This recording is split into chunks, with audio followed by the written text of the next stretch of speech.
یہ بات تو ہم سب جانتے ہیں کہ البرٹ آئنسٹائن ہسٹری کا سب سے بڑا جینیس تھا، اتنا جینیس کہ وہ اکیلا ہی ہزاروں سائنٹسٹ سے زیادہ دماغ لڑا سکتا تھا۔ جو چیز ہم انسان سمجھنا تو دور کی بات سوچ بھی نہیں سکتے، وہ آئنسٹائن نے سوچی بھی، سمجھی بھی اور اس کو پوری دنیا کے لیے آسان بھی بنایا۔ البرٹ آئنسٹائن ایک فزسسٹ تھے جنہوں نے تھیوری آف ریلیٹیوٹی، E=mc² اور فوٹو الیکٹرک ایفیکٹ کے لاز بنا کر پوری دنیا کو حیران اور پریشان چھوڑ دیا تھا، اور اس کی وجہ سے ہی ان کو نوبل پرائز سے بھی نوازا گیا۔ ان کی ایکسٹرا آرڈنری سوچنے اور سمجھنے کی صلاحیت دیکھ کر لوگ سمجھتے تھے کہ آئنسٹائن کے پاس ایک اسپیشل برین ہے جو ہم عام انسانوں سے کافی زیادہ مختلف ہے۔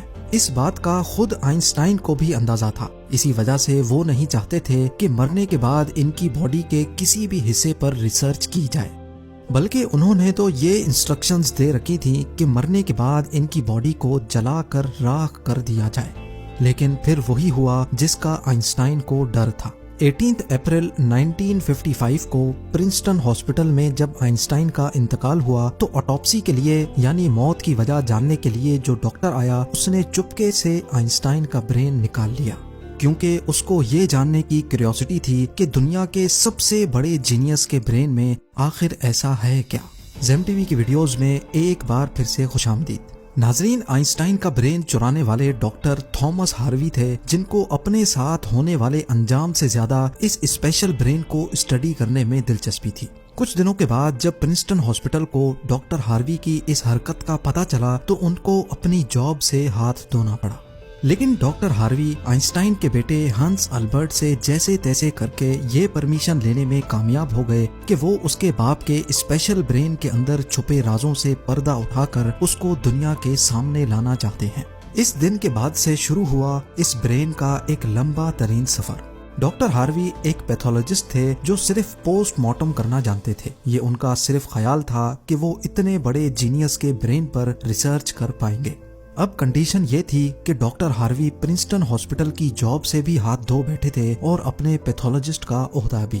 آئنسٹائن کا برین جو پہلے ہی ڈاکٹر ہاروی پریزرو کر چکے تھے، وہ اس کو لے کر پینسلوینیا کے شہر فیلاڈیلفیا لے گئے، جہاں انہوں نے برین کی کئی فوٹوز لیں اور پھر اس کو 240 چھوٹے چھوٹے پیسز میں کاٹ کر ہر پیس کو الگ الگ جار میں پریزرو کر کے اپنی بیسمنٹ میں چھپا دیا۔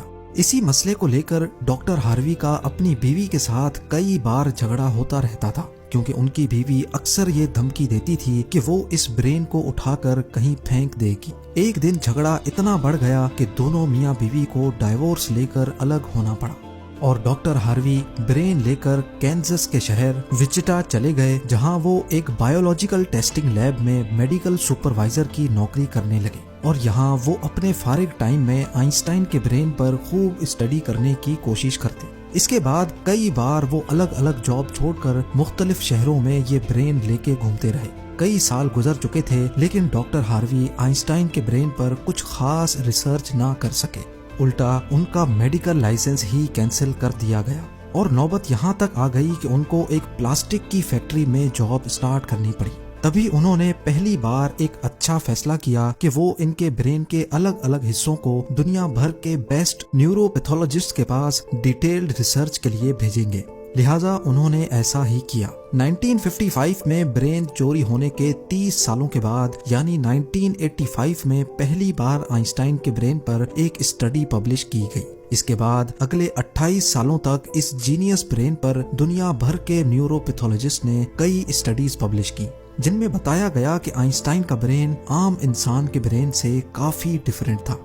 سب سے بڑا ڈیفرنس برین کے کارپس کیلوسم نامی حصے میں پایا گیا۔ اب یہاں یہ جاننا ضروری ہے کہ انسانی برین 2 الگ الگ حصوں میں ڈیوائیڈڈ ہوتا ہے۔ انسان جو بھی کام کرتا ہے وہ برین کے ایک حصے میں پہلے پروسیس ہوتا ہے، اور پھر برین ہمارے جسم کے اس حصے کو سگنل دیتا ہے۔ لیفٹ برین ہمارے جسم کے رائٹ حصوں کو کنٹرول کرتا ہے، جبکہ رائٹ برین ہمارے جسم کے لیفٹ حصے کو کنٹرول کرتا ہے۔ اس کے علاوہ 90% انسانوں کا لیفٹ برین بولنے، سمجھنے، میتھمیٹیکل کیلکولیشنز اور رائٹنگ یعنی لکھنے کے دوران کام کرتا ہے، جبکہ رائٹ برین کے پاس کریٹیوٹی، شیپس کو پہچاننے، آرٹ اور میوزیکل اسکلز کی ذمہ داری ہوتی ہے۔ اب آپ بھی یہ سوچ رہے ہوں گے کہ اس سب میں کارپس کیلوسم کا کیا کام ہے۔ فرض کر لیں کہ آپ کی بورڈ پر ٹائپنگ کر رہے ہیں یا پھر موبائل فون پر۔ اس دوران ہمارے دونوں ہاتھ ٹائپنگ کرنے میں بزی ہیں۔ کچھ الفابیٹس ہمارا سیدھا ہاتھ ٹائپ کر رہا ہے تو کچھ الٹا ہاتھ۔ ٹائپنگ کے دوران آپ کے لیفٹ ہینڈ سے ایک مسٹیک ہوئی تو آپ نے فوراً اپنا رائٹ ہینڈ استعمال کر کے اس مسٹیک کو اریز کیا۔ تو اس کا مطلب یہ ہوا کہ جب ہمارے رائٹ برین سے مسٹیک ہوئی تو اس نے لیفٹ برین کو فوراً سگنل دے کر وہ مسٹیک ٹھیک کروائی۔ برین کے دونوں حصے آپس میں جس چیز کے تھرو کمیونیکیٹ کرتے ہیں اس کو کارپس کیلوسم کہا جاتا ہے، اور آئنسٹائن کا کارپس کیلوسم عام انسانوں کے مقابلے میں کچھ زیادہ ہی بڑا تھا، یعنی ان کا لیفٹ اور رائٹ برین کا آپس میں بہت اسٹرانگ کنیکشن تھا، جس کی وجہ سے آئنسٹائن ایک ہی وقت میں کافی کمپلیکس پرابلمز اور سچویشنز کو امیجن کر سکتے تھے۔ کارپس کیلوسم کے بڑے ہونے کے علاوہ آئنسٹائن کے برین کا پیٹرن بھی عام انسانوں سے کافی مختلف تھا، اور ریسرچرز کا ماننا ہے کہ اس کی وجہ سے برین میں نیورونز کا فلو کافی بہتر تھا۔ نیورونز کے اچھے فلو ہونے کا مطلب ہے کہ ان کی میتھمیٹیکل کیلکولیشنز کی پاور کافی زیادہ اسٹرانگ تھی۔ Albert Einstein complex mathematical problems کو بغیر پین اور پیپر کے اپنے دماغ کی مدد سے ہی سالو کرنے کی قابلیت رکھتے تھے۔ نیورونز زیادہ ہونے کی ایک اور وجہ بھی ریسرچ پیپرز میں بتائی گئی۔ جب آئنسٹائن کے برین کا وزن کیا گیا تو اس کا وزن 1230 گرام تھا، جبکہ عام انسانوں کا 1400 گرام ہوتا ہے۔ ریسرچرز کا ماننا ہے کہ ان کے برین کی لائننگ کافی پتلی تھی، جس کی وجہ سے ان میں زیادہ نیورونز پائے جاتے تھے۔ لیکن سب سے بڑا سوال ابھی بھی وہی تھا کہ کیا آئنسٹائن ایسے اسپیشل برین کے ساتھ پیدا ہوئے تھے یا ان کے پیدا ہونے کے بعد اس میں چینجز آئیں۔ جانچ کے بعد معلوم پڑا کہ البرٹ آئنسٹائن جب پیدا ہوئے تھے تو وہ پورے 5 سالوں تک بول نہیں سکتے تھے، جبکہ دوسرے بچے 2 یا 3 سال کی عمر میں بولنا شروع کر دیتے ہیں۔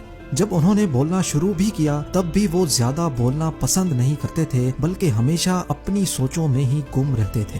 ان کے پاس چیزوں کو میمورائز کرنے کی پاور کافی کم تھی، یہاں تک کہ ان کو سمپل میتھس کے ٹیبل بھی یاد کرنے میں مشکل ہوتی تھی۔ وہ میتھس اور نمبرز کو لاجیکل طریقوں سے پروسیس کرنے کے ماسٹر تھے، نہ کہ ان کو رٹا لگا کر یاد کرنے کے۔ اسکول لائف میں باقی ہر سبجیکٹ میں آئنسٹائن فیل ہوتے تھے، صرف میتھس اور سائنس وہ واحد سبجیکٹس تھے جس میں آئنسٹائن کے نمبرز سب سے زیادہ آتے تھے۔ جب البرٹ آئنسٹائن 12 سال کے تھے تب ایک فیملی ٹیچر اپنی جیومیٹری کی بک ان کے پاس بھول گئے۔ حیرت انگیز طور پہ صرف ایک ہی دن میں آئنسٹائن وہ پوری بک پڑھ کر اپنے جیومیٹری کے کانسیپٹس کلیئر کر بیٹھے۔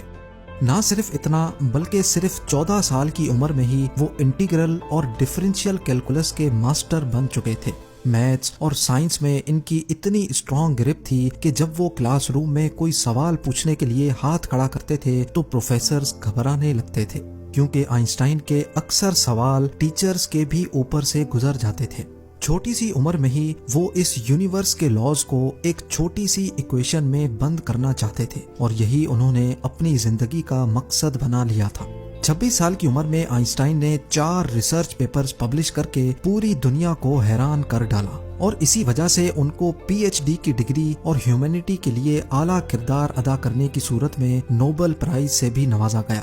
اس کا اندازہ آپ صرف اس بات سے لگا لیں کہ آج بھی آئنسٹائن کی ان تھیسس کے بنا سائنس بالکل ادھوری ہے۔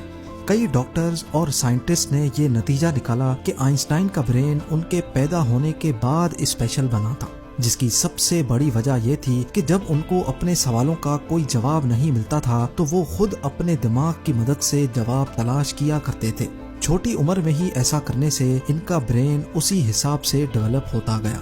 آج بھی آئنسٹائن کا یہ ایکسٹرا آرڈنری برین امریکہ میں واقع دی مٹر میوزیم میں موجود ہے، جس کو بڑی حفاظت سے مائکروسکوپک فلمز میں پریزرو کر کے رکھا گیا ہے۔ امید ہے زیم ٹی وی کی یہ ویڈیو بھی آپ لوگ بھرپور لائک اور شیئر کریں گے۔ آپ لوگوں کے پیار بھرے کامنٹس کا بے حد شکریہ۔ ملتے ہیں اگلی شاندار ویڈیو میں۔